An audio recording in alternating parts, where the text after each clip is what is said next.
Alright everyone, it's totally a coincidence that it's a week until the US election when BitChute and Gab's actual host, which is Epik.com, got kicked off the other day by PayPal. It's totally a coincidence, guys. It didn't have anything to do with a coordinated smear campaign by groups like the ADL working in loose tandem with other craptivistic extreme far-left firms. No, that's exactly what happened. Or I shouldn't even say far-left, just authoritarian. Authoritarian systems are inherently left-leaning, but there is a variability there. There's a little bit of shades of gray in how left they are. Oh, I want 50% tax rate. Whoa, I want a 99% tax rate. That's what it boils down to.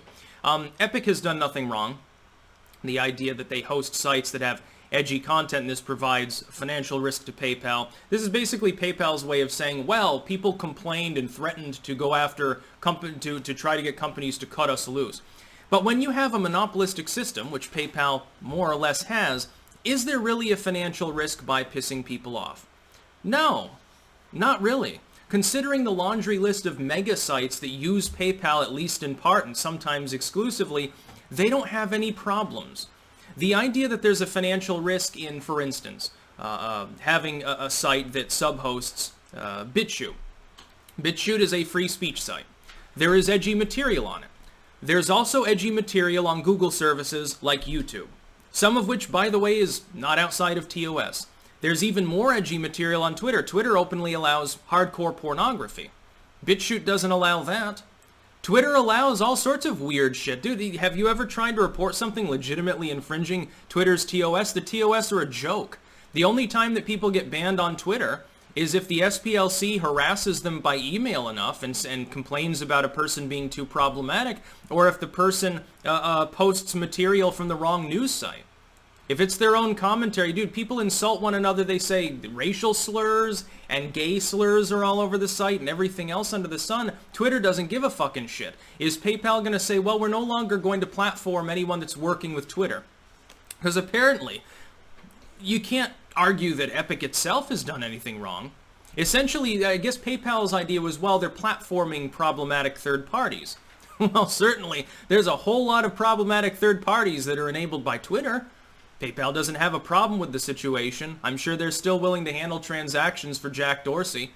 What about Google and their services? Facebook and Instagram. Is it Amazon or eBay that doesn't allow PayPal? I think Amazon doesn't partner with them. Oh, you're losing out by not getting on that gravy train, by the way, to the people at PayPal. There's a reason why, by and large, I stopped using their service. I was getting my payments through PayPal. I stopped that when Patreon kicked off Sargon. PayPal went down the throat of, I can't remember exactly. There was some author and commentator that PayPal kicked off, and that was sort of the last straw for me. And so I switched things over and sort of downgraded my operations on these platforms because it was clear, the writing's on the wall, eventually they will be pressured to kick off anyone that doesn't have lame establishment milquetoast opinions. Libertarians will be gone. You argued for the gold standard, that's intrinsic chauvinism, or they'll make up a million excuses because the whole thing is the establishment wants to have a vertical monopoly on all human communication and banking. The ultimate goal is essentially a totalitarian system in everything but physical appearance that will nonetheless be tolerated because it masquerades under the banner of promoting tolerance and family values and being nice to each other. Essentially, when fascism comes to the Western civilization, I always thought it would be wrapped in a flag waving a cross. I guess that's not actually the fact. It's wrapped in a rainbow flag with a smiley face sticker on its forehead with waving love beads around. That's how totalitarianism is coming to the Western world. And it's partially from the East. These firms, in part, they want to do business in China and other totalitarian countries, and so they're expected to accede to certain standards. This has been a huge problem, too. This is why it's so important to re-elect Trump, by the way. At this point, there are large numbers of people who are very craptivistic and very loud, and the squeaky wheel gets the oil, of course. There are people out there that think that having a MAGA hat on is a statement that you support, Goebbels or something. Well, when you've got that kind of a culture, this sort of move that initially years ago when the censorship started, these firms said we're only going to be kicking people off our platforms if we think that there's some criminal or terroristic reason to do so. So they said, like with Lauren Southern, when they kicked her off Patreon, they said, well, she fired a flare at another ship. That was bollocks. It wasn't true, number one. They claimed that it would go no further. They also claimed when they kicked an Antifa group off at the same time that it had no connection to this other decision. Of course it did. It was to provide the illusion of being even-handed. That's the reason why. When they kicked him off, it's like, well, it's manifest observable behavior. If you're not doing anything in the real world which is going to jeopardize our legal, operations, get them sued or something, we don't care. We just don't want to platform terrorists and violent criminals. Now look at it. They ban people all the time for things that basically they said something off color 10 years ago on a blog spot, and all of a sudden they're an enemy of the state. It's a bunch of ridiculous bullshit is what it really is.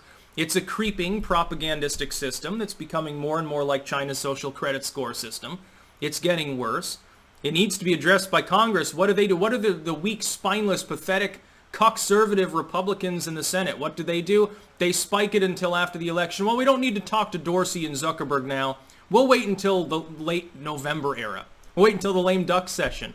Maybe we're waiting until Coney Barrett gets on the court. That being said, it's still, as a matter of principle, it's not a good look for them.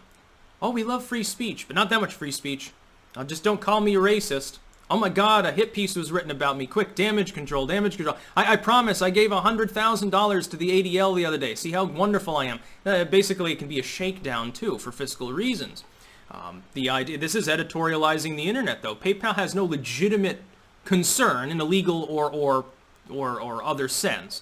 No legitimate concern. It doesn't have any major competitors. Who the fuck is competing with PayPal that they would be supplanted by having Epik working with them? And supposedly, by the way, according to all the hit pieces made last year, Gab and BitChute and stuff, they don't matter. They're a blink on the radar of the internet. Oh, they'll never amount to anything. Well, then if they're so tiny, then who gives a fuck? Who gives a fucking shit? If it's really a Nazi echo chamber, why do you care about Nazis making Nazi content to each other? Could it be that it's become impossible to maintain that lie? Because again, #1 user on the site, and first to 100K, and I think I've got the most views now too, is a self-professed libertarian, in the vein of maybe a Ron Paul or something.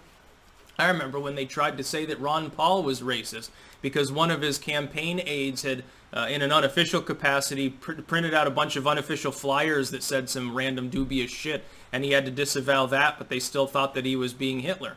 I remember that. That was a hit piece from the Mitt Romney people in the 2012 election. You remember that?